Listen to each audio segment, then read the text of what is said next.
আসসালামু আলাইকুম গাইস, আপনাদের মাঝে আবার ছোট্ট একটি ব্লগ নিয়ে আসলাম। আমি আজকে কাঁচা কাঁঠালের তরকারি রান্না করব, তাই কাঁচা কাঁঠাল আমি কেটে নিচ্ছি। কাঁঠালটা একটু হালকা বাতি হয়ে গেছে, আর কিছুদিন গেলে মনে পেকে যেত, কিন্তু জানতাম না। এখন কি করব, কেটে যেহেতু ফেলছি এখন তো রান্না করতেই হবে, তাই আমি এখন কেটে সিদ্ধ করে নেব। তাই আমার কাঁঠাল কাটা হচ্ছে। এখন ভালো করে ধুয়ে আমি ভাপে বসিয়ে দিচ্ছি। এখন ভালোভাবে সিদ্ধ করে নেব, যাতে পরবর্তীতে ভালোভাবে বেছে রান্না করা যায়। এখন আমি আরেকটা কাঁঠাল রেডি করে নিচ্ছি, ওটাও সিদ্ধ করবো। এদিকে আমি শাকগুলো গুছিয়ে নিচ্ছি।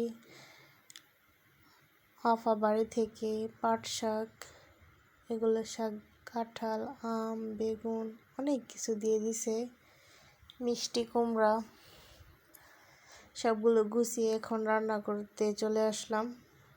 আমার কাঁঠাল রান্না করার জন্য আমি সব গুছিয়ে ভালোভাবে বেছে নিছি। এখন কড়াইয়ে আমি তেল দিয়ে দিলাম।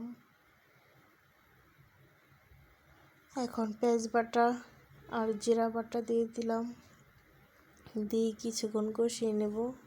মাংসর মধ্যে যা যা মশলা লাগে ওই পরিমাণে মশলা দিতে হবে কাঁঠাল রান্নায়, তাহলেই টেস্ট ভালো আসবে। অনেক দিন পর খাইছি তো ভালোই লাগলো কাঁঠালের তরকারি। এদিকে আমার মশলা কষানো হচ্ছে, সুন্দরভাবে কষানো হলে আমি কাঁঠাল দিয়ে দিব,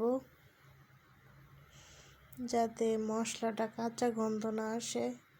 কারণ এখানে আর পানি দেওয়া হবে না, শুধু ভাজা হবে। তাই আমি ভালোভাবে কষাই নিচ্ছি। এখন কাঁঠাল দিয়ে আমি কিছুক্ষণ ভেজে তারপর আবার করে দিচ্ছি। কাঁঠালের সাথে মশলাগুলো ভালোভাবে লেগে গেছে, এরকমভাবে ভেজে নিছি আমি। আর কিছুক্ষণ রান্না হলে আমার এটা নামানো যাবে। যদি ভিডিওটা ভালো লাগে আপনাদের কাছে লাইক, কমেন্ট, শেয়ার করবেন। এদিক দিয়ে আমার কাঁঠাল রান্নাটাও হয়ে গেছে।